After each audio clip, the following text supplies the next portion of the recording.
இந்த நாளிலும் இந்த செய்திக்கு முன்பாக தலை தாழ்த்தி ஜெபிப்போம். சர்வ வல்லமையுள்ள தேவனே, உமக்கு ஸ்தோத்திரம் அப்பா. இந்த வேதத்தின் வசனங்களை எங்களுக்கு எழுதி கொடுத்திருக்கிறீங்க, நன்றி சுவாமி.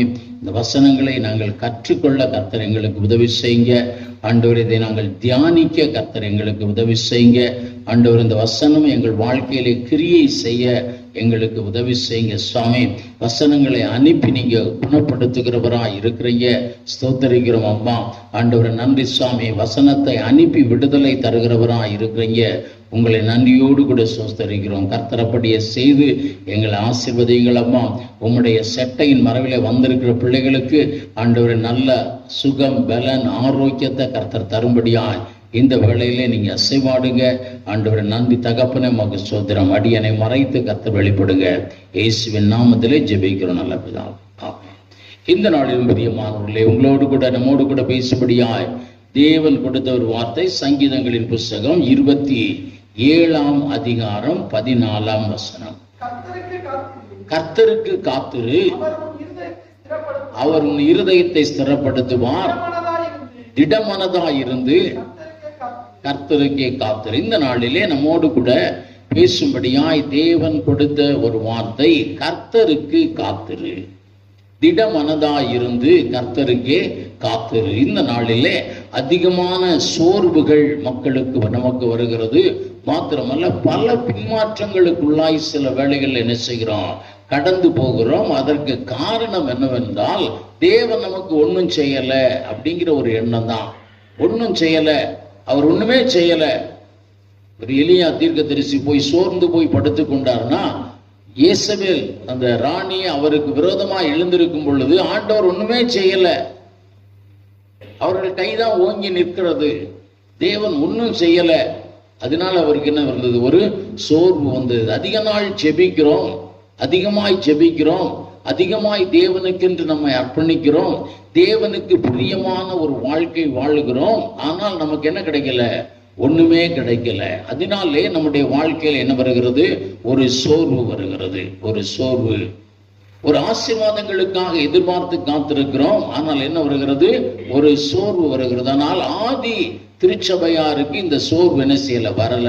இன்னைக்குள்ள மாடர்ன் ட்ரெண்டுக்கு என்ன வருகிறது, சோர்வு வருகிறது. காரணம், எதற்குமே காத்திருக்கிறதற்கு நமக்கு என்ன இல்லை, பழக்கம் இல்லாமல் போய்விட்டது. எதுக்குமே என்ன இல்லை, காத்திருக்கல. எல்லாம் இன்ஸ்டன்ட் ஃபாஸ்ட் ஃபுட், எல்லாமே ஃபாஸ்டா கிடைக்கணும், போய் உட்கார்ந்த உடனே கிடைக்கணும். ஒரு நிமிடம் கூட நம்மளால என்ன செய்ய முடியல, காத்திருக்க முடியவில்லை, காத்திருக்க முடியல. அநேக நேரங்களில் இந்த டோல்கேட்டை தாண்டும் பொழுது, அந்த முந்தின நாட்களில் எங்களை வரிசையில் நிப்பாட்டி வச்சிருப்பாங்க. டிரைவர்ஸுக்கும் சரி, ஓட்டுகிறவர்களுக்கும் சரி, என்ன இருக்காது, ஒரு பொறுமை இருக்காது, காத்திருக்கிற தன்மை இருக்காது. அதனால வேதம் சொல்லுகிறது, கர்த்தருக்கு காத்திருங்கள், கர்த்தருக்கு காத்திருங்கள், திட மனதாயிருந்து கர்த்தருக்கு காத்திருங்க. அப்ப நம்முடைய வாழ்க்கையிலே சோர்வுகள் என்ன செய்யாது, வராது. பிரியமானவர்களே, ஆண்டவருக்குள்ள வந்த அநேகர், இந்த இயேசு ஆசீர்வதிப்பார்னு வந்த அநேகர் பின்மாற்றத்திற்கு உள்ளாய் கடந்து போனதற்கு காரணம், அவர்கள் கர்த்தருக்கு என்ன செய்யல, காத்திருக்க அவர்களுக்கு தெரியல, காத்திருக்க தெரியல. வந்த உடனே அவர் ஆசீர்வதிக்கிற தேவன், வந்த உடனே என்னது, ஆசீர்வதிக்கிற தேவன் அப்படின்னு நினைக்கிறோம், பார்க்கிறோம். நம்மை அதிகமா இன்னைக்கு நீங்க ஆராதனையில நீங்க கவனித்து பார்த்தீர்கள் என்றால், அடிக்கடி ஒரு வார்த்தையை ஆண்டவர் சகோதர மூலமாய் சொல்லி கொண்டே இருந்தார், நம்ம நினைக்கிறதற்கும் மேலாக செய்கிறவர், மேலான காரியத்தை செய்வார்.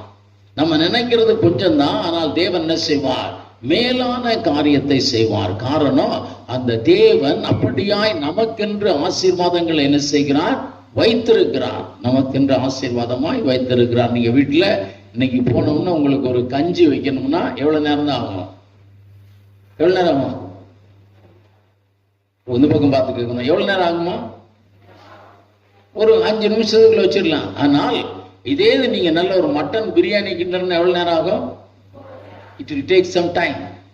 அப்ப ஆனால் நேரம் ஆனாலும் நமக்கு எப்படி கிடைக்கிறது, நேர்த்தியாய் கிடைக்கிறது. நேரம் ஆனாலும் என்னது, நமக்கு நேர்த்தியாய் கிடைக்கிறது. நம்ம என்ன செய்யணும், காத்திருக்க வேண்டும். பிரியமானவர்களே, இந்த காத்திருக்காததுனாலதான் நம்ம நிறைய ஆசீர்வாதங்களை என்ன செய்கிறோம், இழந்து போகிறோம். அநேகர் ஆண்டவருக்குள்ளே வந்தாங்க, ஞானஸ்நானம் எடுத்தாங்க, அவரோடு கூட உடன்படிக்கை செய்தாங்க. ஆனால் இந்த தேவன் ஒன்றும் செய்ய மாட்டார் அப்படின்னு சொல்லிட்டு என்ன செய்யறாங்க, திரும்பி போயிடுறாங்க. காரணம், அவர்கள் கர்த்தருக்கு என்ன செய்யல, காத்திருக்கவில்லை. வேதம் சொல்லுகிற ஏசாயா தீர்க்கதரிசியின் புஸ்தகம் 49ஆம் அதிகாரம் 23ஆம் வசனம் சொல்லுகிறது, என்ன செய்யறது, கர்த்தருக்கு காத்திருக்கிறவங்க வெட்கப்பட்டு போவதில்லை என்று வேதம் தெளிவாய் சொல்லுகிறது. பிரியமானவர்களே, வாசிங்க.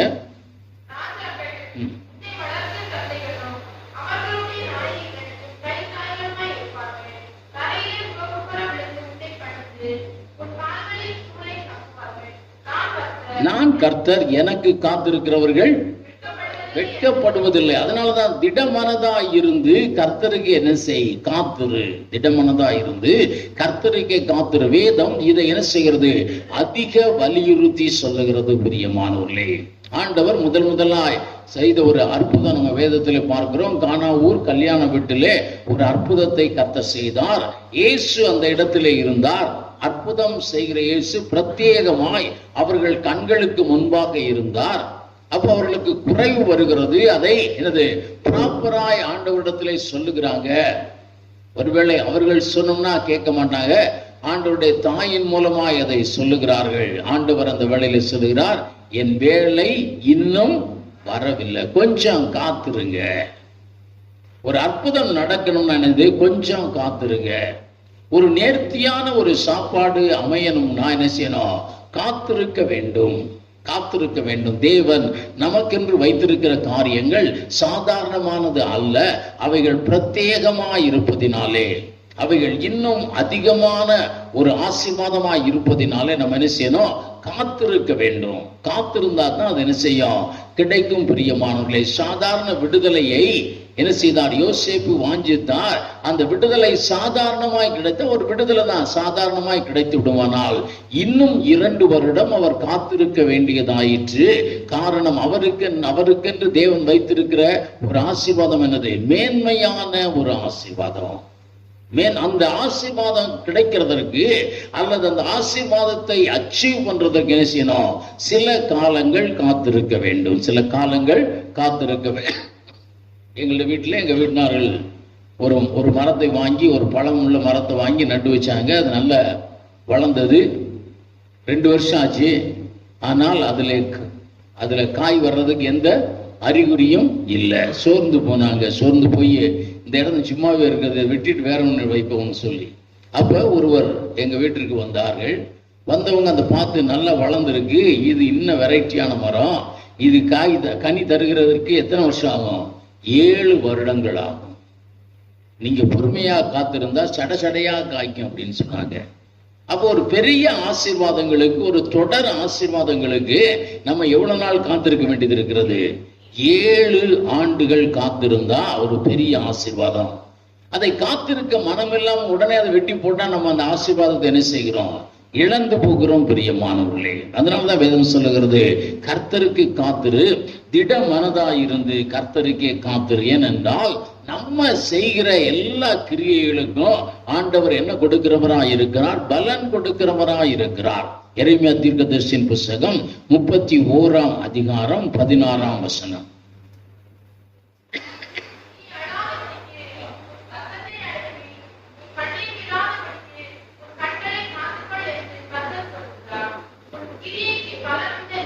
உன் கிரியைக்கு பலன் உண்டு. நீ வீணா அழாத, நீ வீணா என்ன செய்யாத, அழாத. நான் ஜெபித்து கொண்டிருக்கிறேன், நான் உம்மை நம்பி கொண்டிருக்கிறேன், உமக்கு பிரியமில்லாத காரியம் நான் செய்யவே இல்லை, நான் நல்லா இருக்கிறேன், ஆனால் எனக்கு இது இல்லை, அது இல்லை, அப்படி இல்லை, இப்படி இல்லை. அவர் சொல்லுகிறார், இதெல்லாம் செய்யாதே, உன் கிரியைக்கு தக்க பலன் உண்டு. வேதம் முழுவதுமாய் நீங்கள் பார்த்தீர்கள் என்றால் தேவனிடத்திலிருந்து ஆசீர்வாதத்தை பெற்ற ஜனங்கள் காத்திருந்தார்கள் என்று வேதம் சொல்லுகிறது. அல்லேலூயா. ஆசீர்வாதத்தை பெற்றவங்க காத்திருந்தாங்க. ஒரு மேன்மையை பெற்ற ஜனங்கள் என்னது, காத்திருந்தது. விசுவாசிகளின் தகப்பன் என்று அழைக்கப்பட்ட ஆபிரகாம் என்ன செய்தார், காத்திருந்தார். பிரியமானவர்களே, தேவனுடைய அழைப்புக்கு கீழ்ப்படிந்து அவர் என்ன செய்திருந்தார், காத்திருந்தார். ஆண்டவர் சொன்னார், எல்லாத்தையும் விட்டுட்டு வா. விட்டு வந்தோம்னா ஆண்டவர் அற்புதத்தை செய்வார். ஆண்டவர் ஒரு நொடியில எல்லா காரியத்தையும் செய்வார் என்றால் வேதத்துல சில வசனங்கள் அப்படி போட்டிருக்கிறதுனால நம்ம என்ன செய்கிறோம், உடனே அதை என்ன செய்கிறோம், அதை கொஞ்சம் கூட கற்பனை பண்ணி பார்க்கிறது இல்லை. ஈசாக்கு அந்த தேசத்திலே விதை விதைத்தான். தேவன் அதை ஆசீர்வதித்தபடினாலே அவன் 100 மடங்கு பலன் உண்டா. நம்ம என்ன நினைக்கிறோம், இன்னைக்கு ஈசாக்கு போய் விதைச்சிட்டு வந்தாரு, அடுத்த நாள் போய் பார்க்கிறார் 100 மடங்கு விளைஞ்சிருக்கு, எல்லாத்தையும் அறுத்துட்டு வந்தாரு. அப்படியா? தேவன் சில காரியங்களுக்கு சில நியமனங்களை வைத்திருக்கிறார், சில வேலைகளை வைத்திருக்கிறார். அந்த விதைத்த அந்த இதற்கு என்ன செஞ்சிருப்பார், நீர் பாய்ச்சி இருப்பார், களை பிடுங்கி இருப்பார், காரியங்களை செய்திருப்பார், ஒவ்வொரு காரியமாய் செய்திருப்பார். அந்த நெல்லோ அந்த கோதுமையோ அது எவ்வளவோ வளர்றதுக்கு என்ன செய்யணும், சில நாட்களாகவும் காத்திருந்தார், சில நாட்களாக காத்திருந்தார். அதனாலதான் காத்திருக்கும் பொழுது என்ன நடக்கிறது என்றால் அங்கே ஒரு அற்புதம் நடக்கிறது, ஒரு பெரிய ஆசீர்வாதம் உண்டாகிறது. அல்லேலூயா, அல்லேலூயா. அந்த நாட்கள்ல நாங்க வாலிப வயசுல சின்ன வயசுல இருக்கும் போதெல்லாம் ஒரு நெல் பயிருக்கு 6 மாசம் காத்திருக்கணும், அல்லது என்னது ஒரு 4 மாசம் காத்திருக்கணும். 6 மாசம் காத்திருந்தா அதுவும் பொன்னின்னு சொல்லி அதெல்லாம் ரொம்ப ரேர் குவாலிட்டி. அன்னைக்கு கிடைக்கிற பொன்னி அரிசி ரொம்ப ஒரு பணம் படைத்தவங்க தான் அந்த பொன்னி அரிசியை வாங்குவாங்க, அல்லது விசேஷமான நாட்கள்ல தான் பொன்னி அரிசியை வாங்குவாங்க. அந்த பொன்னி அரிசியை வாங்கி அது 6 மாசத்துக்கு மேலாக அந்த விளைகிறதற்கு அவ்வளவு நாள் காத்திருக்க வேண்டுமானால், அப்படி செய்யப்பட்ட காரியம் ஒரு வீட்டுக்கு உள்ள அந்த அரிசியை அவர்கள் சோறாக்கி கொண்டிருந்தோம்னா அதனுடைய வாடை என்ன செய்யும், வெளியே அடிக்கும். அந்த அளவுக்கு மனம் உள்ள ஒரு சாதம் அதுல கிடைக்கும். அன்னைக்கு நாங்களும் எல்லாரும் பொண்ணி தான் வாங்கி பார்க்குறோம், பக்கத்தில் வச்சு மூந்து பார்த்தாலும் அந்த வாடை என்ன செய்யறது இல்லை, வர்றது இல்லை. ஏன்? காத்திருக்காம உடனே கிடைக்கிறது, உடனே கிடைக்கணும், 3 மாசத்துக்குள்ள கிடைக்கணும், 45 நாளைக்குள்ள கிடைக்கணும். இது 45 நாள் நெல், இது 40 நாள் நெல். அப்ப அப்படி வரும் பொழுது அங்க குவாலிட்டி என்ன செய்யாது, இருக்காது. காத்திருந்தா நிரந்தர ஆசீர்வாதமும் மேன்மையுள்ள அனுபவமும் மேன்மையான ஆசீர்வாதமும் நமக்கு கிடைக்கும். ஆண்டவர் அப்படியா ஆபிரகாமை அழைத்தார், உனக்கு ஒரு குழந்தையை கொடுக்கிறேன், வந்தவன ஒரு 10 மாசத்துல குழந்தையை கொடுக்கல. அவர் காத்திருந்தார். காத்திருக்க இந்த ஆசீர்வாதத்திற்கு வெயிட்டேஜ் அதிகமானது. பிரியமானவர்களே, வெயிட்டேஜ் அதிகமானது. ஆண்டவர் சொன்னாரு, நீ வாப்பா, நான் உனக்கு எல்லாத்தையும் தருவேன், இந்த தேசத்தை தருவேன் அப்படின்னு சொன்னாரு. கொஞ்ச நாட்கள் காத்திருந்த உடனே ஆண்டவர் சொன்னாரு, வானத்து நட்சத்திரங்களை போல உன் பிள்ளையை பெருக பண்ணுவேன். அப்புறம் சொன்னார், நீ இருக்கிற அந்த பூமியை உனக்கு தருவேன். காத்திருக்க சொன்னார், உன் கண்களை ஏறெடுத்து பாருப்பா, நீ பார்க்கிற எல்லாத்தையும் நான் உனக்கு தருவேன், நீ கால் விதிக்கிற எல்லா இடத்தையும் தருவேன். காத்திருக்க கர்த்தர் கொடுக்கிற ஆசீர்வாதம் எப்படி செய்கிறது, விரிவடைந்து கொண்டே போனது, மேன்மை அடைந்து கொண்டே போனது. அதனாலதான் சங்கீதக்காரர் எழுதுகிறார், கர்த்தருக்கு காத்திரு, திட மனதா இருந்து கர்த்தருக்கே காத்திரு. தாவீது தன்னுடைய அனுபவத்தை அப்படி எழுதுகிறார். நீ ராஜாவாய் ஆண்டவர் வாக்கு தத்தம் கொடுத்தார். ஒரு நாள் சவுலை அவர் கையிலே ஒப்பு கொடுத்தார். ஆனால் அப்பொழுதும் தாவீது என்ன செய்தார், கர்த்தருக்கு காத்திருந்தார். தேவன் இதை எனக்கு தரணும், நான் படகுன்னு இவரை கொண்டு போட்டு நான் ராஜாவாக நான் விரும்பல, ஆண்டவர் இந்த காரியத்திலே செயல்படணும். அதனாலதான் அவர் எழுதுகிறார், திடமனதா இருந்து கர்த்தருக்கு காத்திரு. அதனாலதான் 3 சமஸ்த இஸ்ரவேலர்களை ஆண்ட ராஜாக்களிலே தாவீதின் காலங்கள் தான் பொற்காலம்னு சொல்லும்படியாய் அங்கே இருக்கிறது. காரணம், எல்லாவற்றிற்கும் என்ன செய்தார், திடமனதா இருந்து கர்த்தருக்கு காத்திருந்தார். இன்னைக்கு பார்க்கிறோம், நம்மிடத்துல இன்னைக்கு இல்லாத குறைந்து கொண்டு வருகிற ஒரு கெப்பாசிட்டி என்னவென்றால், கர்த்தருக்கு காத்திருக்கிறதுல இன்னைக்கு நமக்கு என்ன செய்கிறது, ஒரு குறைவு இருக்கிறது. திடமனதா இருந்து கர்த்தருக்கு காத்திருந்தவங்க ஒருபோதும் வெட்கப்பட்டு போனதில்லை என்று வேதம் சொல்லுகிறது. இந்த வேதம் முழுவதுமாய் நீங்க பார்க்கலாம், விசுவாசிகளின் பட்டியலிலே பார்க்கலாம். ஒரு நன்மை உண்டாகணும் அல்லது நம்முடைய மன விருப்பம் நிறைவேறணும்னா என்ன செய்யணும், காத்திருக்க வேண்டும். கர்த்தருக்கு காத்திருங்க, தேவன் அதை தருவான். அது தர்ற வரைக்கும் என்ன செய்யணும், காத்திருக்க வேண்டும். அவசரப்பட்டு செய்கிற காரியங்கள் என்னது, ஒரு சரியாய் நடைபெறாது பிரியமானவர்களே. அதனாலதான் இன்னைக்கு ஆண்டவர் சொல்லுகிறார், இன்னைக்கு எல்லாரும் ரட்சிக்கப்பட்டவர்களா இருக்கிறோம், அபிஷேகம் பெற்றவர்களா இருக்கிறோம், செபிக்கிறவர்களா இருக்கிறோம், நன்மை செய்கிறவர்களா இருக்கிறோம். ஆனால் நம்மிடத்திலே காணப்பட்டுகிற ஒரு காரியம், தேவனுக்கு என்ன செய்யணும், காத்திருக்க வேண்டும். ஏசாயா தீர்க்கதரிசியின் புஸ்தகம் 3ஆம் அதிகாரம் 10ஆம் வசனத்தை பார்த்தோம்னா, நீதிமானுக்கு பலன் உண்டு என்று அவனுக்கு சொல். நீங்க செய்கிற நீதிக்கு பலன் உண்டு. தாவீதும் சொல்லுகிறார், யோபுவும் சொல்லுகிறாங்க. ஒரு இடத்துல பார்த்தோம் என்றால், விருதாவாகவே நாங்கள் எங்கள் இருதயத்தை கழுவி கொண்டோமோ, விருதாவாக நாங்கள் கழுவிக்கணும். ரெண்டு பேரும் ஒரே மாதிரியாய் பேசுகிறாங்க. துன்மார்க்கரை பார்த்தோம்னா ஆசீர்வாதமா இருக்கிறாங்க. அவங்க கன்றெல்லாம் நல்ல கொழுத்த கன்றுகளா இருக்கிறது. அவங்க கன்றெல்லாம் நல்ல கண்ணுக்குட்டிலாம் போடுது. ஆனால் நாங்க எப்படி இருக்கிறோம்? ஒண்ணுமில்லாம இருக்கிறோம். நாங்க ஒண்ணு. தாவீதும் இதை சொல்லுகிறார், யோபுவும் இதை சொல்லுகிறார்கள். ஆனால் முடிக்கும் போது ரெண்டு பேருமே நல்லா முடிக்கிறாங்க. கர்த்தருக்கு காத்து இருக்கணும். நமக்கு இன்றைக்கு இல்லாதது போல இருக்கும். இன்றைக்கு நீ உயர்த்தப்படாதது போல இருக்கும். ஆண்டவரே, நாங்கள் உம்மை நம்பி இருந்தோமே, நாங்கள் உம்முடைய சித்தத்திற்கு எங்களுக்கு ஒப்பு கொடுத்து இருந்தோமே. பார்க்கிறோம், எங்களுடைய உறவினர்லாம் ரொம்ப மேன்மையா இருக்கிறாங்க, ரொம்ப மேலாக இருக்கிறாங்க. சாமி, நாங்க தான் ஒண்ணுமில்லாம இருக்கிறோம். நாங்கள் உமக்கு காத்திருந்தோம். ஆண்டவர் சொல்லுகிறார், கர்த்தருக்கு காத்திருக்கிறையா, நீ வெட்கப்பட்டு போக மாட்ட. நீ நினைக்கிறதற்கும் மேலாய் கர்த்தர் தருகிறவராய் இருக்கிறார். அவர் செய்வார்னு நீ விசுவாசித்து காத்திரு, விசுவாசித்து காத்திரு. நம்ம காத்திருக்கணும்னா தேவனை நம்ம அறிந்து கொள்ள வேண்டும். பிரியமானவர்களே, நிறைய பேர் எனக்கு போன்ல ஜெப குறிப்பெல்லாம் சொல்லுவாங்க, அல்லது இந்த ஜெபிக்கும்படியா கேட்பாங்க. அதில் இந்த திருமண காரியத்திற்கு வரும்பொழுது எல்லாரும் சொல்றதும் காரியம், பிள்ளைக்கு வயசாகிக்கிட்டே போகுது, ஆனால் இன்னும் என்ன செய்யல, திருமணத்துக்கு ஒண்ணுமே வரல, வயசாகிக்கிட்டே போகுது. நான் ஒரு சிலருக்கு தான் சொல்லி இருக்கிறேன், பிள்ளைகளுக்கு வயசாகுதுன்னு நமக்கு தெரிறதோட யாருக்கு அதிகமா தெரியும்? தேவனுக்கு தெரியும். தேவனுக்கு தெரியும், அவருக்கு தெரியும். நீங்க காத்திருங்க, அவர் செய்வார்.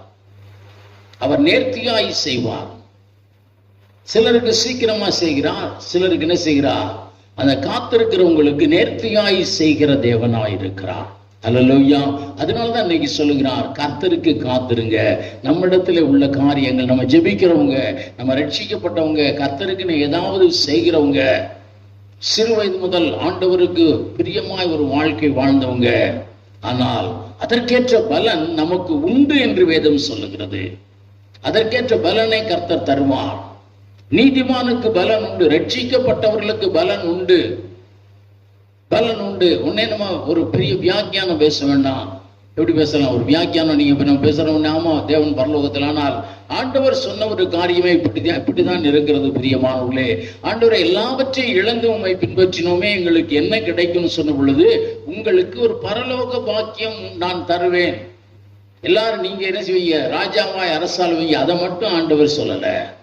இம்மையில என்ன செய்வீங்க? நூறத்தனையாய் பெறுவீங்க. இம்மையில ஏன் துன்பம்னு சொன்னா, இந்த பூமியே துன்பம் தான். பூமியில இருந்தாவே தான் என்னது? துன்பம். ஒரு நாளும் ஒரு கண்டினியூஸ் ஒரு இன்பம் உலகத்தில் இருந்தோம் என்றால் இருக்காது. யாருக்கு ஒரு கண்டினியூஸா இன்பம் இருக்கும்னா, கர்த்தருக்குள்ள இருக்கிறவங்களுக்கு மட்டும்தான் ஒரு சந்தோஷம் இருந்து கொண்டே இருக்கும். இந்த பூமியில இன்னைக்கு நீங்க நேற்று தினத்தை எடுத்தோம்னா எவ்வளவு நேரம் நீங்க சந்தோஷமா இருந்திருப்பீங்க? நீங்க சந்தோஷமா இருந்தீங்களா? அல்லேலூயா. அல்ல, சந்தோஷமா இருந்தீங்களா? சந்தோஷமா இல்லையா? சந்தோஷமா இருந்தோம். எவ்வளவு நேரம் சந்தோஷமா இருந்திருப்போம்? கொஞ்ச நேரம். துக்கமா இருந்தோமா? துக்கமா இருந்தோம். எவ்வளவு நேரம் துக்கமா இருந்திருப்போம்? கொஞ்ச நேரம். மீதி நேரம் என்ன செய்வோம்? துக்கமும் இல்லை, சந்தோஷமும் இல்லை, ஏதோ இருந்தோம். இதான் உலகம், இதான் உலகம். ஆனால் கர்த்தருக்கு காத்திருக்கும் பொழுது, தேவனுக்குள்ளாய் இருக்கும் பொழுது, அவர் சொல்லுகிறார், அவருடைய சந்தோஷத்தையும் அவருடைய சமாதானத்தை என்ன செய்கிறோம்? வைத்து விட்டு போகிறோம் என்று சொன்னாங்க. அல்லேலூயா. அங்க பார்த்தோம். அதனாலதான் கர்த்தருக்கு காத்திருங்க, திடமனதா இருந்து கர்த்தருக்கே காத்திருங்க. கர்த்தருக்கு காத்திருக்கிறது ஆசீர்வாதத்திற்கு அவசியமா இருக்கிறது. ஒரு திராட்சரசம் மதுரமாய் மாறுகிறதற்கு தேவ வேலைக்கு என்ன செய்யணும்? காத்திருக்க வேண்டும். தேவ வேலைக்கு காத்திருக்க வேண்டும். இங்க லாசரு உயிரோடு இருக்கும், அவருக்கு வியாதியா இருந்தார். ஆனா அந்த வியாதி புட்டுகிறது. ஆண்டவர் சொல்கிறார், அது மரணத்துக்கு ஏதுவா இருக்கும். அங்க மரணமும் சம்பவித்தது. ஆனால் அந்த நாட்கள், காத்திருந்த அந்த நாட்கள் தேவ நாம மகிமைக்கும் தேவ திட்டங்கள் நிறைவேறுகிறதற்குமா இருக்கிறது. அல்லேலூயா. எங்க பார்க்கிறோம்? இன்னைக்கு நமக்கு காய்ச்சல் வருது, உடனே ஜெபிக்கிறோம். காய்ச்சல் என்ன செய்யுது? காய்ச்சல் என்ன செய்யுது? காய்ச்சல் என்னது? கூடுது. காய்ச்சல் கூடுது. உடனே நமக்கு என்ன ஆண்டவரே செபிச்சேன், உடனே காய்ச்சல் குறையல, உடனே காய்ச்சல் குறையல. இன்னைக்கு பார்த்தோம் என்றால் காத்திருக்குதல் அது உன்னை ஒன்றும் செய்யாது. அது உன்னை என்ன செய்யாது? ஒன்றும் செய்யாது, சேதப்படுத்தாது. தேவன் ஒரு பெரிய பலனை கொடுக்கிறவராய் இருக்கிறார். கர்த்தருக்கு காத்திருப்போம் என்றால் சகலமும் இப்படியா இருக்கும்?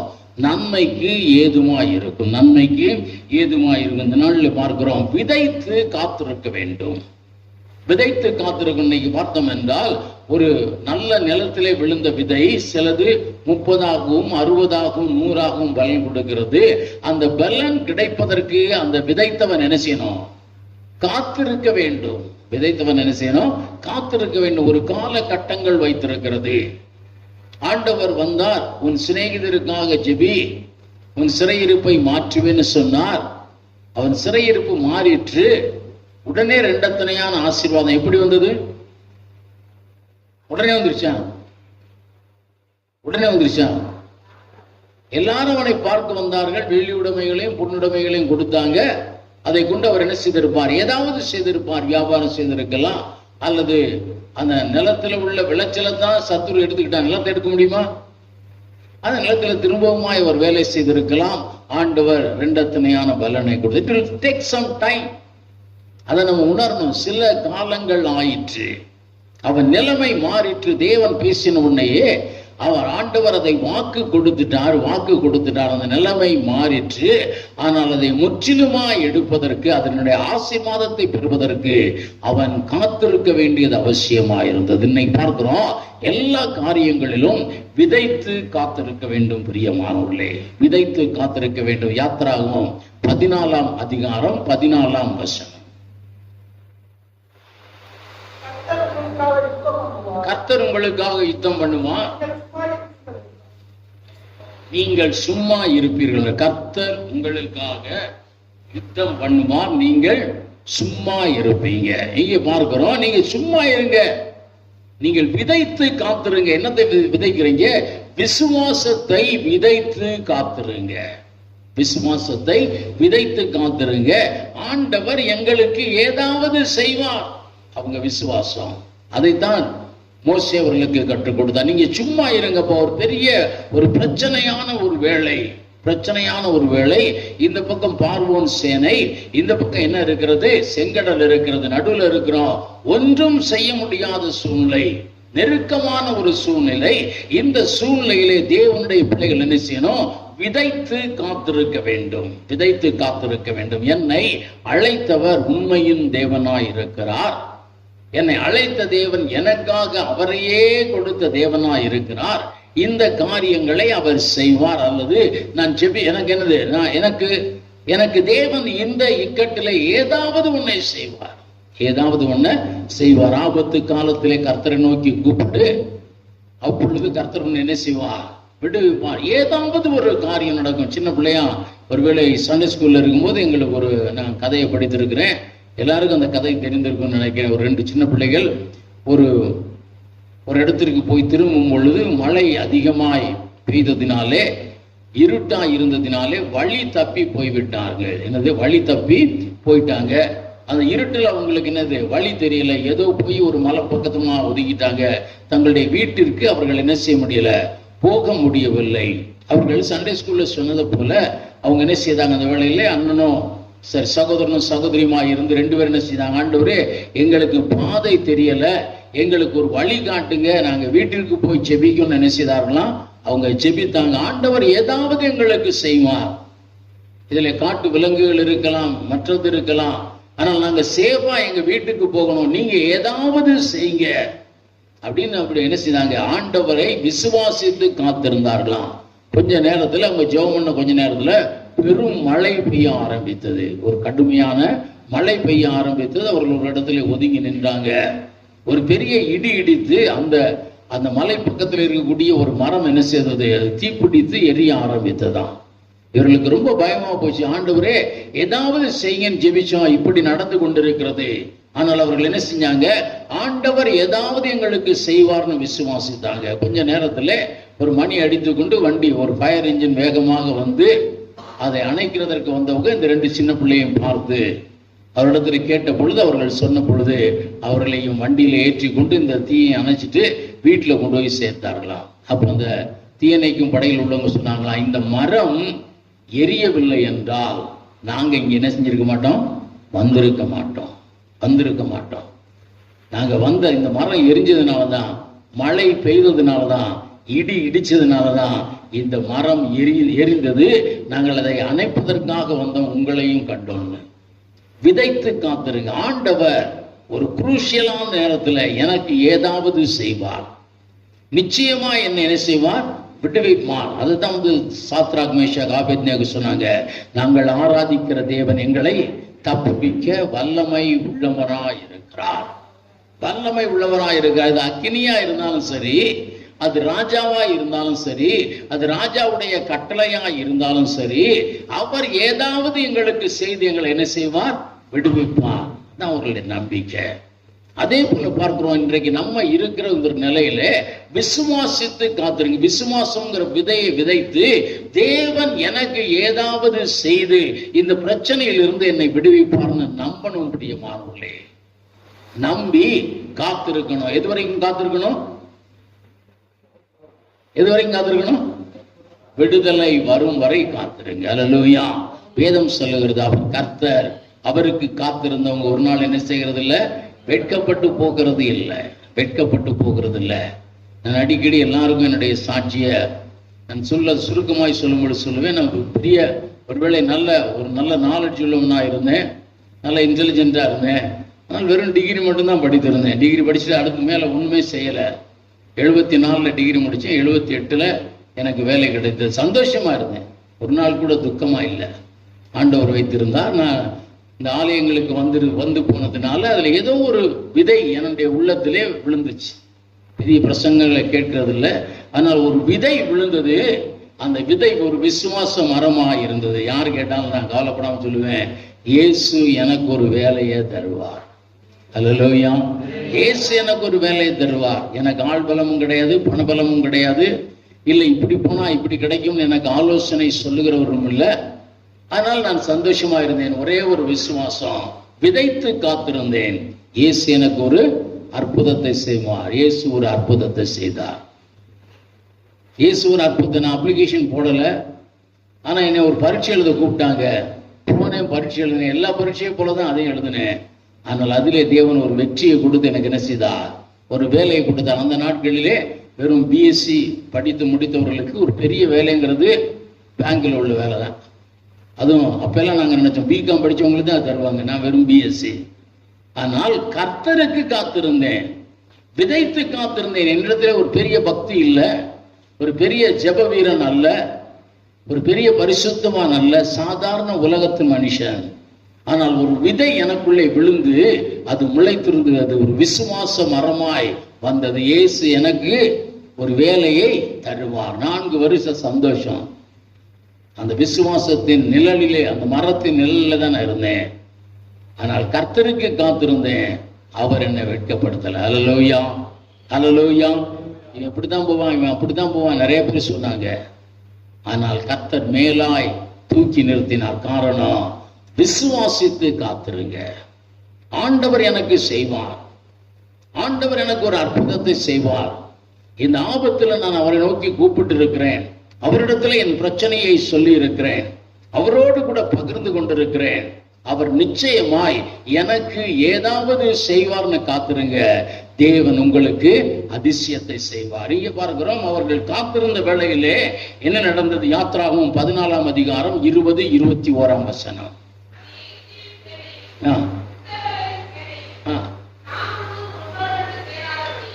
முழுவதும் ஒன்றோடு ஒன்று சேராதபடிக்கு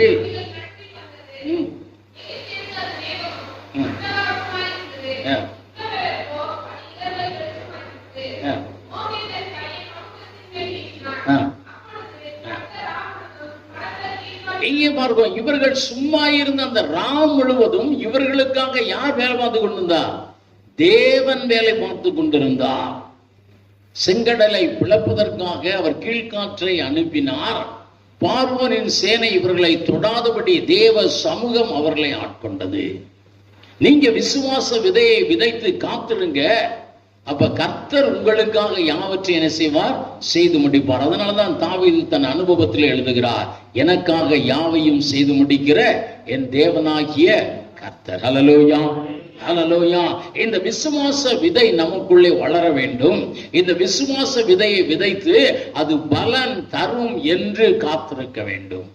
தேவன் நிச்சயமாய் எனக்கு ஏதாவது ஒரு செய்வார். நான் வியாதியா இருக்கிறேன், ஆண்டவரிடத்திலே சொல்லி இருக்கிறேன், இந்த வியாதி காலத்துல, இந்த பலவீனமான நேரத்துல எனக்கு தேவன் ஏதாவது ஒன்றை செய்வார், கண்டிப்பாய் செய்வார். நீங்க விசுவாச விதையை விதைத்து காத்துருங்க, பலன் அதிசயமாய் இருக்கும். ஹல்லேலூயா, ஹல்லேலூயா. ஒரு அதிசயமாய் பாதை உண்டாயிருக்கும். எந்த நெருக்கமும் உங்களை சேதப்படுத்தாது, உங்களை பின்தொடர்கிற எந்த காரியமும் சேதப்படுத்தாது. தேவன் இவைகளில் எல்லாம் விடுவிக்கும்படியாய் உங்களுக்காக யாவையும் செய்து முடிப்பார். நீங்க ஜஸ்ட் பிலீவ் அண்ட் வெயிட். நீங்க விசுவாசித்து காத்திருங்க. கர்த்தர் உங்களுக்கு பெரிய காரியத்தை செய்வார், நிச்சயமாய் செய்வார். பிரியமானவர்களே, அந்த பார்க்க நம்ம சும்மா இருக்கிற, அதாவது சும்மா இருக்கிற நேரம், நம்ம விசுவாசிக்கிற நேரம் தேவன் நமக்காக கிரியை செய்கிற நேரமா இருக்கிறது. கிரியை செய்கிற நேரமா இருக்கிறது. முதல்ல பார்க்கணும். இரண்டாவது ஒரு காரியத்தை குறித்து பார்க்கலாம். ரோமருக்கு எழுதிய நிருபம் 2ஆம் அதிகாரம் 10ஆம் வசனம்.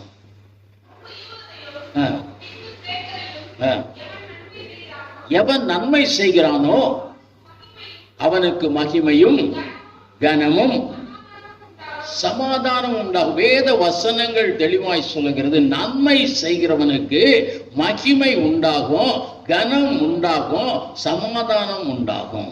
நீங்கள் நன்மை செய்கிறீர்கள் என்றால் அந்த நன்மைக்குரிய பலன் உங்களுக்கு என்ன செய்யும்? கிடைக்கும். நன்மைக்குரிய பலன் கிடைக்கும். வேதத்தில் பார்க்கிறோம், ஆதியாகமம் 4ஆம் அதிகாரம் 7ஆம் வசனத்திலே அங்கே வேத ஆண்டவர் சொல்லி இருக்கிறார், நன்மை செய்தால் மேன்மை இல்லையோ? நன்மை செய்தால் என்ன உண்டாகும்? மேன்மை உண்டாகும். எங்கே பார்க்கிறோம்? ஆண்டவருடைய பிள்ளைகள் நம்ம நன்மை செய்கிறோம். நீங்கள் எத்தனையோ நன்மை செய்திருப்பீங்க, பலருக்கு ஆறுதலாய் நீங்கள் இருந்திருப்பீங்க, பலருக்கு நீங்க நன்மைகளை சொல்லும்படியா உங்கள் பொருளாதாரத்திலிருந்து நீங்க செலவழித்திருப்பீங்க. ஆனால் உங்களுக்குள்ளே ஒரு சோர்வு வந்திருக்கிறோம். நான் இவர்களுக்கு இவ்வளவு செஞ்சேனே, இவர்கள் கொஞ்சம் கூட எனக்கு நன்றி உள்ளவர்களா இல்ல, என்னை நேசிக்கிறவர்களா இல்ல, நான் செய்த நன்மை அவங்க நினைக்கல, அதுக்கு பதிலாக எனக்கு தீமை செஞ்சிருக்கிறாங்க. இதைத்தான் நமக்கு சொல்லுகிறோம். ஆனால் வேதம் சொல்லுகிறது, நன்மை செய்தால் என்ன உண்டு? மேன்மை உண்டு. நீ என்ன செய்ய? நன்மையை விதைத்து காத்திரு. நன்மை என்ன செய்யணும்? விதைத்து காத்திரு. ஏற்ற வேளையிலே தேவன் என்ன செய்வார்? பலன் கொடுக்கிறவனாய் இருப்பார். அல்லேலூயா. ஏற்ற வேளையிலே உன்னிடத்திலிருந்து நீ நன்மை செய்தால் அதற்கு ஒரு நாள் என்ன உண்டாகும்? ஒரு மேன்மை உண்டாகும். பிரியமானவர்களே, சிறைச்சாலையிலே 2 பேர் வந்தாங்க. 2 பேர் வந்து சொப்பனம் கண்டு யாரிடத்துல சொன்னாங்க? யோசேப்பு இடத்திலே சொன்னாங்க. யோசேப்பு அவர்களுக்கு உதவி செய்தார், ஒருத்தனுக்கு நன்மை செய்தார். அந்த நன்மை செய்த உடனே அவன் போய் மறந்துட்டான். ஒருவேளை யோசேப்பு சோர்வன் இன்னைக்கு நம்ம பார்க்கிறோம், நமக்கு நன்மை செய்த நிறைய பேர் என்ன செய்ய, நம்ம நன்மை செய்திருப்போம், அவங்க மறந்துடுவாங்க, நம்மகிட்ட திரும்ப பேசக்கூட மாட்டாங்க, அப்படியா இருக்கும். அதை பார்த்து நம்ம சில வேளைகள் என்ன செய்வோம்? சோர்ந்து போவோம். ஆனால் நீங்கள் நன்மையை விதைத்திருக்கிறீங்க, நிச்சயமாய் கர்த்தர் அதற்குரிய பலனை உங்களுக்கு என்ன செய்வார்? தருவார். நன்மையை விதைத்து நீங்க காத்திருங்க. நீங்க காத்திருங்க. 2 வருடம் கூட காத்திருந்தார் யோசேப்பு. அவர் செய்த நன்மைக்கு என்ன உண்டாயிற்று? பலன் உண்டாயிற்று. அவர் செய்த நன்மைக்கு பலன் உண்டாயிற்று. அதே போலதான் பார்க்கிறோம், எஸ்தர் ராஜாத்தின் புஸ்தகம் 6ஆம் அதிகாரம் 3ஆம் வசனத்தில் கூட பார்க்கிறோம், மொர்தெகாய் ஒரு நன்மை செய்தார். நன்மை செய்தார். அந்த நன்மைக்கு பதிலாக அவருக்கு என்ன செய்யல? செய்யப்படவே ஒன்றும் செய்யப்படல. மாறாக என்னதான் வந்தது? எதிர்ப்பு தான் வந்தது. நன்மை செய்த மொர்தெகாய் உயர வேண்டும்.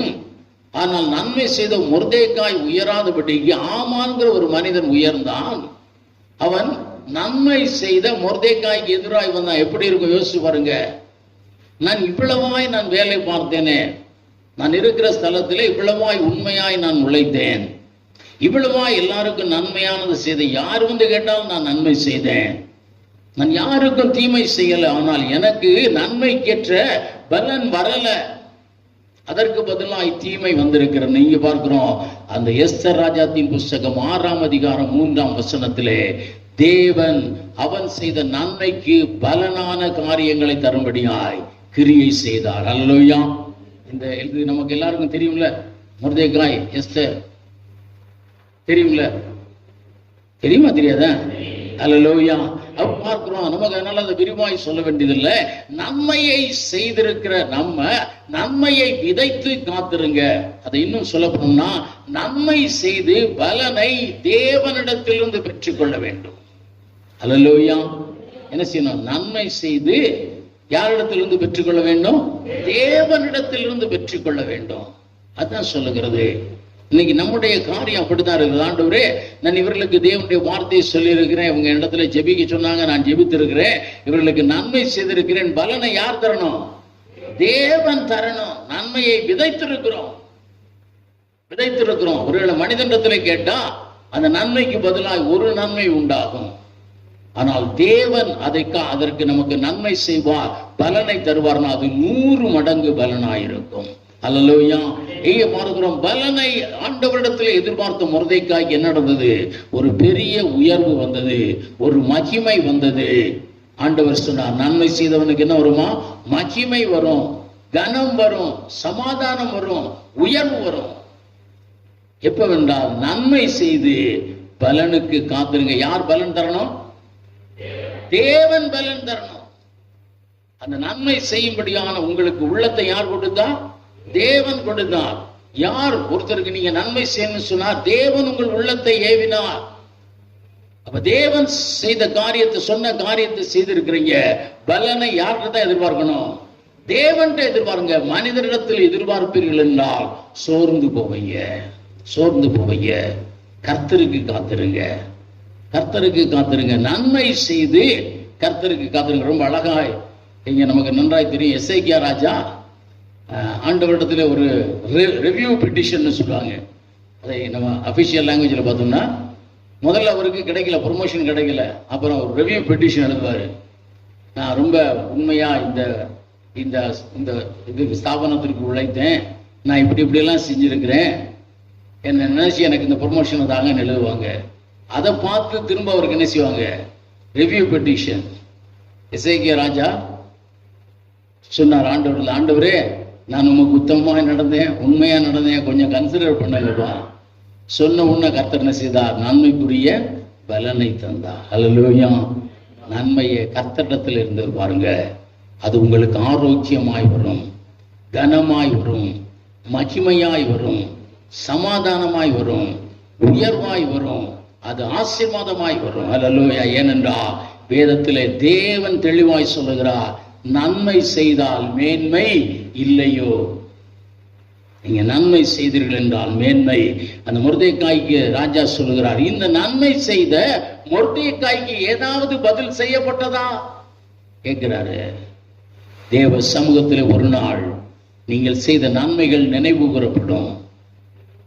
நீங்கள் செய்த நன்மைகள் செய்து பாட அனுபவிக்கிறது நினைவு கூறப்படும். அப்பொழுது உங்களுக்கு அந்த நன்மைக்கு பதிலாக என்ன வரும்? கனம் வரும். அல்லேலூயா. அதனால பார்க்கணும், நன்மை செய்து, அதனாலதான் ஆண்டவர் சொல்லும்போது சொல்லுகிறார், நன்மை செய்கிறதுல நீங்க என்ன செய்யாதீங்க? சோர்ந்து போகாதீங்க. அந்த நன்மை செய்கிறதற்குள்ள பலன் உங்களுக்கு வரும். தொடர்ந்து நன்மை செய்யுங்க. நீதிமானுக்கு பலன் உண்டு. நீதிமான் செய்கிற எல்லா கிரியைக்கும் பலன் உண்டு. நன்மை செய்கிறவனுக்கு மேன்மை உண்டு. அதனால நம்ம என்ன செய்யணும்? கர்த்தருக்கு காத்திருக்கணும். விசுவாச விதையை விதைத்து கர்த்தருக்கு காத்திரு. நன்மைங்கிற விதையை விதைத்து கர்த்தருக்கு காத்திரு. இங்க மூன்றாவது ஒரு 2 காரியம் தான் சீக்கிரம் பார்த்து முடிப்போம். அப்போஸ்தலர் நடவடிக்கைகள் 1ஆம் அதிகாரம் 3ஆம் வசனம். அவர் பாடுபட்ட பின்பு 40 நாளளவும் அப்போஸ்தலருக்கு தரிசனமாகி பேசி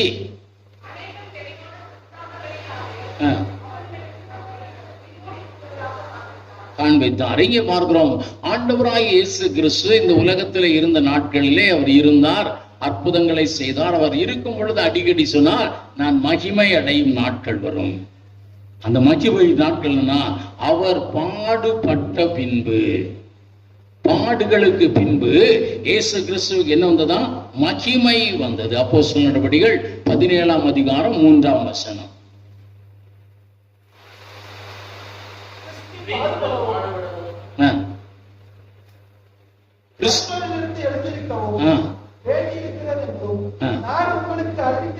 இங்க பார்க்கிறோம், தேவன் பாடுபடணும், அதற்கு பின்பு மகிமை அடைய வேண்டும். இங்க பார்க்கிறோம், பாடுகளை விதைத்து காத்துரு. பாடுகள் என்னது? விதைத்து காத்துரு. அந்த பாடுகளுக்கு ஏற்ற பலன் உண்டாகும். சீஷர்கள் ஆண்டவரிடத்துல போய் கேட்டாங்க. நம்ம பார்க்கிறோம், ஆண்டவரே எல்லாவற்றையும் விட்டு, மார்க் 10ஆம் அதிகாரத்துல பார்க்கிறோம், மத்தேயு 19ஆம் அதிகாரத்துல பார்க்கிறோம், எல்லாவற்றையும் விட்டு உம்மை பின்பற்றினோமே, எங்களுக்கு என்ன கிடைக்கும்? ஆண்டவர் என்ன கொடுத்தார்?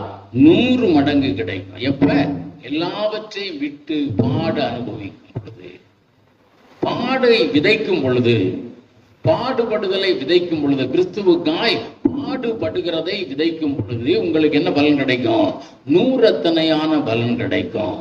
ஒரு 2 ஆசீர்வாதம். இன்று வரை யோபுவின் பேரை சொல்லக்கூடிய ஒரு ஆசீர்வாதம் ஏன் கிடைத்தது என்றால், யோபு தேவனுக்காக என்ன செய்தார்? பாட அனுபவித்தார். பாட அனுபவித்தார். சீஷர்களை பற்றி இன்னைக்கு பேசுகிறோம். தேவனுக்காக என்ன செய்தாங்க? பாட அனுபவித்தாங்க. பவுலப்போஸ்தலர் 3ஆம் வானம் வரைக்கும் எடுத்துக் கொள்ளப்பட்டார். இன்னும் பார்க்கிறோம், பல காரியங்களை அவர் திருஷ்டாந்தமாய் பேசினார்.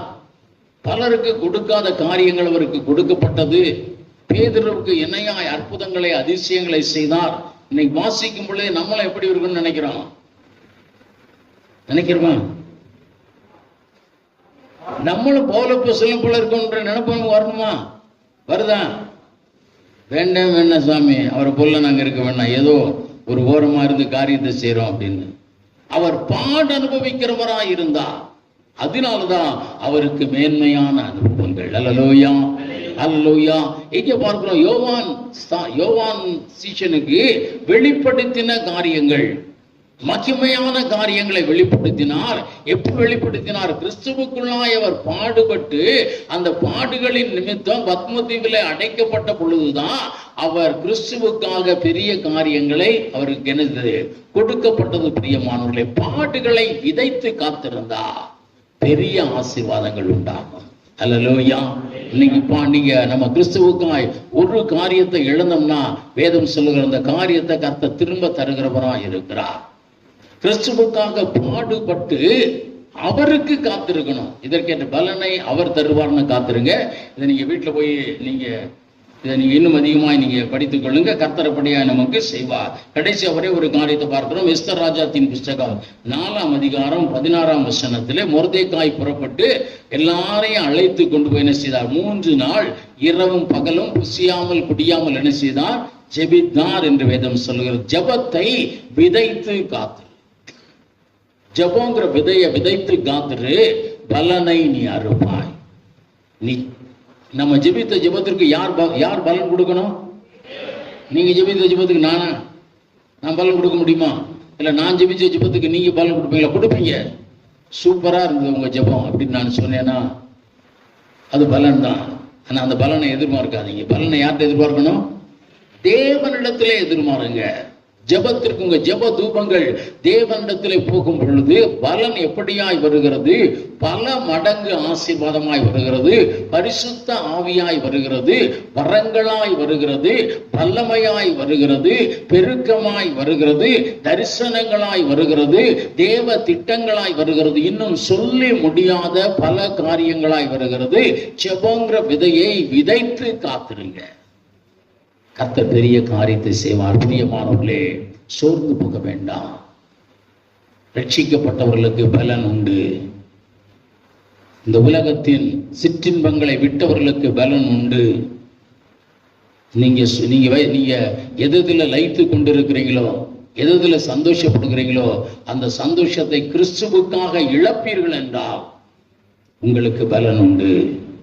அதான் இழந்து கிறிஸ்துவுக்காக இழக்கிறதுல பலன். பிரியமானவர்களே, இன்றைக்கு நீங்க செய்யற நன்மைக்கு பலன் உண்டு, உங்கள் ஜெபத்திற்கு பலன் உண்டு. நீங்க ஆண்டவரை உங்க பிரச்சனையில ஆண்டவர் தான் ஏதாவது செய்ய நினைக்கிறீங்கல்ல, ஆண்டவரை ஏதாவது செய்யுங்க. அந்த விசுவாசித்து காத்திருங்க. ஆண்டவர் எதையாவது விசுவாசித்து காத்திருங்க. இந்த கர்த்தருக்கு காத்திருக்கிற நீங்க வெட்கப்பட்டு போறதில்ல.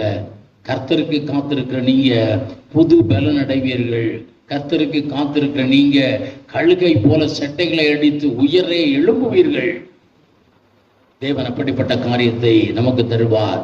விசுவாசங்கிற விதையை விதைத்து காத்திரு, நன்மையை விதைத்து காத்திரு, பாடுகளை விதைத்து காத்திரு, ஜெபத்தை விதைத்து காத்திரு, பெரிய அறுவடையை காண்பாய். அல்லேலூயா, அல்லேலூயா, அல்லேலூயா. 100 மடங்கு பெரிய அறுவடையை காண்பாய்.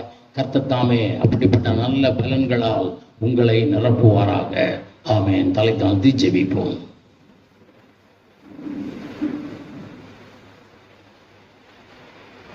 நன்றி தேவனே, மகிழ்ச்சியோதரம் அப்பா. ரட்சிக்கப்பட்ட எங்களுக்கு பலன் உண்டு சுவாமி. ஆண்டவரை உலகத்தின் சிற்றின்பங்களை வேண்டாம்னு சொல்லி தூக்கி எறிகிற எங்களுக்கு பலன் உண்டு சுவாமி. இயேசு மாத்திரமே போதும்னு சொல்லி நினைத்திருக்கிற எங்களுக்கு பலன் உண்டு சுவாமி. அந்த பலன் ஆண்டவரை மகிமையாய் வருமப்பா. அந்த பலன் சமாதானம் என்கிற ஆண்டவரை பெரிய கனியாய் எங்களுக்கு வரும் சுவாமி. நன்றி தேவனே, நமக்கு சொத்திரம் ஆண்டவரை அது பெருக்கம்ங்கிற பெரிய ஆசீர்வாதமாய் வந்து சேரும் அம்மா. அப்படிப்பட்ட ஆசீர்வாதங்களை கர்த்தருக்கு காத்திருக்கிற இந்த பிள்ளைகளுக்கு நீங்க தரும்படியா இயேசு கிறிஸ்துவின் நாமத்தில் நான் செபிக்கிறேன் அப்பா. நன்றி தேவனே, மக்கு சோத்திரம் ஆண்டவரை. நீரே கூட இருந்து ஆண்டவரை அப்படிப்பட்ட நன்மைகளால் நிரப்புங்க ஆண்டவரை. உமக்கு காத்திருக்கிறவர்கள் செய்த நன்மைக்குரிய பலனை தாங்க ஆண்டவரை. அவர்கள் பாடுபட்டதற்குரிய பலனை கர்த்தர் தாங்க. அவர்கள் அனுபவித்த நிந்தைக்குரிய பலனை கர்த்தர் தாங்க. அவர்கள் ஜெபித்த தங்கள் நேரத்தை எல்லாம் ஜெபத்திலே செலவழித்தார்களே ஆண்டவரை, அந்த விதைத்த நேரத்திற்குள்ள பலனை ஆண்டவரை அவர்கள் அறுக்க கர்த்தர் உதவி செய்ய சாமி. பெரிய ஆசீர்வாதமாய் இவர்களை கர்த்தர் ஆசீர்வாதத்தை நடத்துங்க. கர்த்தருக்கு காத்திருக்கிற நாங்கள் புதிய ஆசீர்வாதங்களை பெறணும், பெரிய ஆசீர்வாதங்களை பெறணும். தேவ நாமம் மகிமைப்படும்படியா ஆண்டவரை மகிமை அடைந்து சமாதானம் சந்தோஷத்தோடு இருக்க கர்த்தர் உதவி செய்யுங்க ஆண்டவரை. காத்திருக்கிற எங்களுக்கு நீரே பலன் தருகிறவராக இருக்கிறீங்க. உம்முடைய பிள்ளைகளுக்கு பலன் தாங்க சாமி. சரீரத்தில் நல்ல ஆரோக்கியத்தை தாங்க, நல்ல பலனை தாங்க. சரீர பலவீனங்கள் சுகவீனங்களை முற்றிலும் அகற்றி போடுங்க இயேசு கிறிஸ்துவின் நாமத்திலே ஆண்டவரே. நோய்கள் ஆண்டவரே திருத்தாமே ஆண்டவரே பிரச்சனைகள் எல்லாம் மாறும்படியாய் ஜெபிக்கிறேனப்பா. நன்றி தேவனே. கையின் பிரயாசங்களை ஆசீர்வதிங்க, களஞ்சியங்களை கர்த்தர் ஆசீர்வதிங்க, மேன்மைப்படுத்துங்க, மேன்மையான அனுபவத்தை தாங்க, ஒரு பெருக்கத்தை கர்த்தர் தந்து நடத்துங்க சாமி. குடும்பத்தில் ஆண்டவரை நன்மைகளால் நிரப்புங்க ஆண்டவரை. நன்றி சாமி. ஒவ்வொருவரையும் நீடித்த நாட்களால் திருப்தியாக்குங்க சாமி. நன்றி தேவனை. ரட்சிக்கப்பட்ட இவர்களுக்கு உம்மோடு கூட உடன்படிக்கை செய்த இவர்களுக்கு உம்மாலே மிகுந்த பலன் உண்டாகும்படியா ஜெபிக்கிறோம். கர்த்தரை கூட இருங்க ஆண்டவரை. சட்டை மரலை மறைத்து பாதுகாத்து பராமரித்து ஆசீர்வதித்து மகிழ பண்ணும்படியாய் இயேசு கிறிஸ்துவின் நாமத்திலே ஜெபிக்கிறோம் நல்ல பிதாவே. ஆமென். என் ஆத்மாவே கர்த்தரை சோஸ்தரி, என் முழு உள்ளமே அவருடைய பரிசுத்த நாமத்தை சோஸ்தரி. என் ஆத்மாவே கர்த்தரை சோஸ்தரி, கர்த்தர் செய்த சகல வாழ்வை மறவாதே. ஆமென். நம்முடைய கர்த்தராகிய இயேசு கிறிஸ்துவின் கிருபையும் பிதாவாகிய தேவனுடைய அன்பும் பரிசுத்த ஆவியின் அன்பின் ஐக்கியம் சமாதானம் சந்தோஷம் நம்ம நேரோடு கூட இன்றும் இன்று சதா காலம் உண்டாயிருப்பதாக. ஆமென். அல்லேலூயா, அல்லேலூயா, அல்லேலூயா.